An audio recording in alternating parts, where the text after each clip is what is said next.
Hi, it's Terry, and I'm here with tip number four. Actually, tip number four, part one, have a schedule.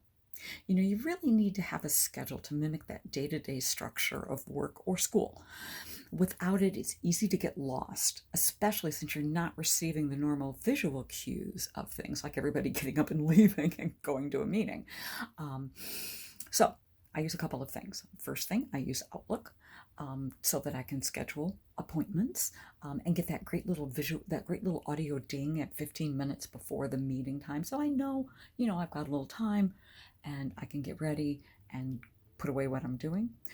I also have a calendar book, whoa, one of these, and I put little check boxes of so I can check off things that I do. So this is my task book.